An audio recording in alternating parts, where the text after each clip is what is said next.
我最近特别馋这种纯肉的大火腿，但是现在快递已经停的差不多了。然后我研究一下，这玩意应该也不难做，所以我买了9条猪后腿，我想试试在家能不能做。要是行的话，就当囤年货了。这玩意要是想做出那种拉丝的状态，首先得把猪腿上的瘦肉挑出来切块，完了还得手动剃筋膜。这200多斤猪肉切得昏天暗地的，给我哥和我外甥干都双目失神了。不过给这些肉抓上劲儿才是最变态的，因为这肉它越抓越黏，就越得越吃劲儿。那抓肉时候给我心率都干到140了，我手环都开始提示我了。他说生命很可贵，健身也要注意安全哦。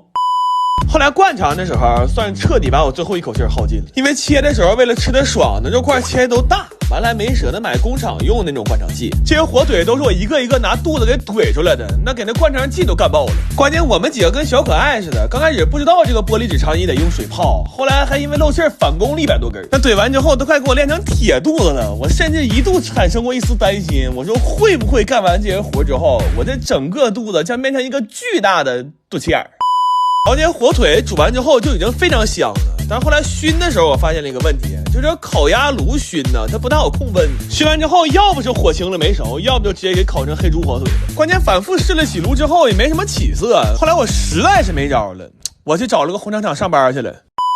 我跟那老板商量的是，我们免费给他干3天活，然后下班之后他那个熏炉借我们熏火腿用，这一炉最少得熏5个小时，完了还得看着温度填果木。我那几天甚至找着一点大厂996的感觉。不过这玩意儿折腾是折腾，但做出来是真好吃。它是纯肉的咸香里边夹杂着一些烟熏的果木香，尤其是刚熏完掰开的这一下子，我感觉把我命搭里都值了。现在这一根火腿正好1斤重，就这么拿着啃着吃，实在太爽。然后要是不想吃的这么糙的话，还给切片做成那种零食装，这半夜饿了来2片火腿，再开一罐冰镇饮料，我的天！我心说这做的哪还是火腿呀？这不是我过年熬夜的底气吗？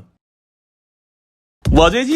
特别想吃那种可以即食的鱼豆腐，但是市面上卖的里边基本都没有什么鱼肉，所以我买了100多斤东星斑。我打算做点100%纯鱼肉的鱼豆腐小零食，看看吃起来是什么感受。然后按照去年我们做鱼丸的经验，这鱼肉切完了得先用小勺刮成鱼蓉才行，但是这东星斑处理起来可比去年的虎斑麻烦多了。因为这玩意儿它贵呀，我们抠这鱼肉比抠家里那卫生死角还卖力。就这么说吧，我们抠完的鱼骨，那院里的野猫都不惜正眼瞅一眼，你就说这活干得多仔细吧。然后刮好的鱼肉还得用小锤给它锤成肉泥，但这不是最麻烦的，最要命的是得在这些鱼泥里边挑鱼筋，这玩意儿要是挑不干净，那鱼豆腐吃的容易塞牙呀。这点玩意儿我们整挑了1天，那眼珠都对不上焦了。后来，然后这鱼泥简单调的味儿就可以进行摔打了。这活干的是最费人的，它就跟那手打牛玩似的，必须得锤到这种立牌不倒的状态才行。摔这玩意儿都快给我摔脱臼了，我就说这一天呢，眼珠见瞎，胳膊肌无力了，这要再多做点都没给我上半身干瘫痪了。然后这鱼豆腐蒸完之后特别紧实，就这么锤都锤不碎，所以它吃的时候口感也特别有嚼劲。但是这种原味的鱼豆腐放凉了当零食吃可能会有点腥，所以我打算先卤后烤，给它做成炭烤鱼豆腐。就光调这个卤汤我们就老下功夫了，我们是用鱼骨熬的鱼汤作为原汤干的，能不能增鲜不知道，但主打的就是一个原汤化原食。然后烤的时候我还刷了一层秘制小红油，这烤完了之后外皮是焦脆的，里边鱼肉是像那种肉丸一样可以弹牙的爽脆，口感特别丰富，而且真的巨香，因为鱼肉本来就鲜，然后卤汤和红油的香辣也烤入味了，这一口下去满嘴留香。但是算下来就是成本有点高，这一块鱼豆腐成本都要合到12块钱了。我本来是想着等过年打麻将的时候和大家一起分着吃，但是现在这个情况来看，要是不给我点个3家闭门大炮，那袋儿我都不舍得拿出来给他们舔一口。我最近约了几个南方小土豆去滨海大蟹玩，但是里边现在排队实在是太邪乎了，所以我买了100多斤山楂。我打算提前在家做点酸奶山楂球，然后带到里边留着排队的时候吃。但是想做这玩意儿就得先做山楂糕，这回处理山楂我是先去的屁，然后烫软了再去它的核根。这种方法虽然麻烦，但却是最适合我们的，因为我们前2天刚捅了3000多粒山楂。我一点不撒谎，我现在看见这个桶子，心脏就有点生理性的突突。然后这山楂加水打成泥之后就可以过筛了，但是这玩意儿因为组织纤维太细了，筛起来巨麻烦，而且用刮板还不吃劲儿，就只能用手干。那后来给我干的指纹都快磨没了。但这都不是最魔鬼的步骤，最魔鬼的是后来熬山楂糕。这玩意儿吧，它没法大火，我们一度熬到了第2天早上4点多。完了熬的时候还特别崩，这小点崩出来一烫一个泡，真的就这么做一次之后，我特别佩服那些能在家给孩子做山楂糕的父母。这要是我家孩子以后跟我说想吃那种没有添加剂的山楂棒棒糖啊，哼，我恨不得上去是个俩100岁的。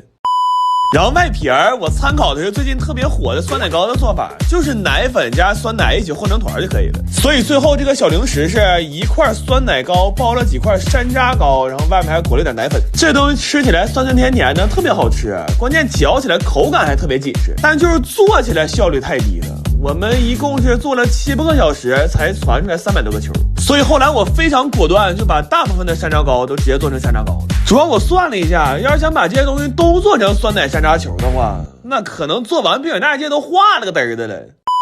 然后我们就带着这些吃的去勇闯冰雪大世界了。这怕冷，我弟穿了4条裤子，还穿了1条可以加热的袜子。然后打完卡，我们就去排大滑梯去了。今年这园区里好玩的东西实在太多了，尤其是蹦野迪那段实在太嗨了，我们这顿跟着摇头啊，以至于没等他低蹦完呢，我弟就把脖子给闪了。就看他这个状态，我估计他得带这个脖套回家吃年夜饭了。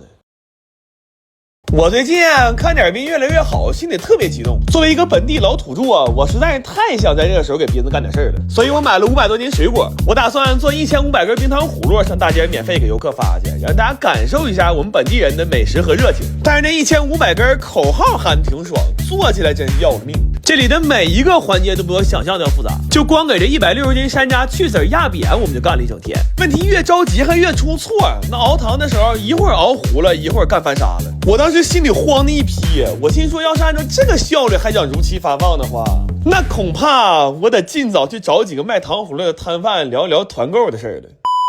所以后来我们就开始尝试找朋友来帮忙，然后一听说是招待南方小青豆，大家都特别热情。最多的时候，我家这客厅里同时容纳了21个人，就恨不得走道都得横着走。而且人多了之后，这流水线也流畅了。就在这么一个40多平米的小客厅里，我们同时组建出了6个工作部门。但即便是在这么高效的工作架构之下，我们的节奏依然非常紧张。那天看直播都有印象吧？我们全程都没工夫说话了。后来就连上厕所都有时间限制了，你就说这强度它有多魔鬼吧。然后除了这些正常的糖葫芦，我还想做几个超长的给大家照相用，但这玩意儿做起来也贼费事。我们需要先用刀一点一点的把这架条削得足够细，才能往上穿水果。那老上当局穿的恨不得穿仨就得碎俩，就穿这么一串给我们小脸吃的是蜡黄。然后除了这些2米的糖葫芦，我还专门给大家做了一个能拍照的自行车。就准备完这些东西，我真是把家底都掏干净了。我当时有种什么感觉呢？就是我好像在那一刻和哈尔滨文旅共情了。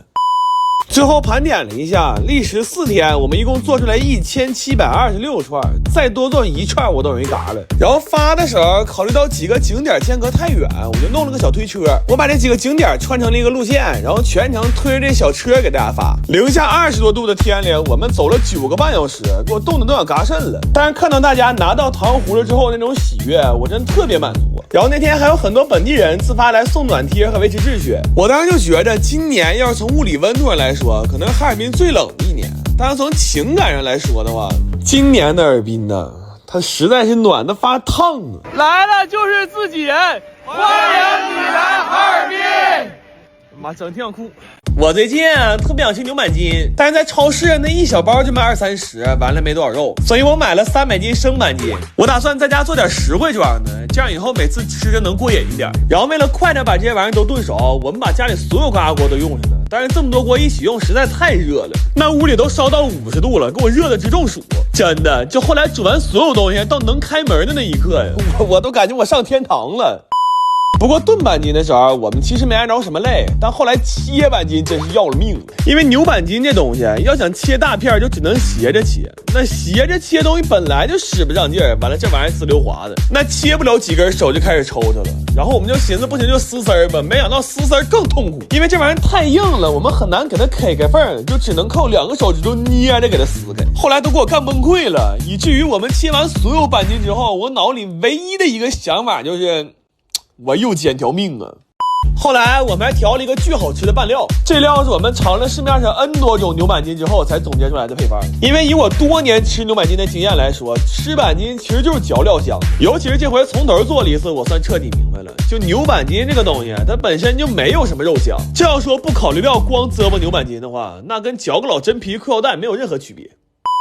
最后拌的时候，为了能吃得更香，我又放了好多料和芝麻。这半斤拌完之后都好吃麻了，它现在是香辣，里边还带点甜味和蒜香味，而且越嚼越有滋味。尤其是这种大片的，这肉嘟嘟的吃的实在太过瘾了。而且我发现这玩意儿不光能当零食吃啊，要是再放点香菜和洋葱丝儿，它还能做成一盘直接上桌的凉菜。不过这玩意儿好吃是好吃，就是太塞牙了。我是发现了牛板筋这东西它特别韧夹，就是不管我是怎么吃进去的，它到最后一定能在我嘴里找到一处属于它自己的牙缝。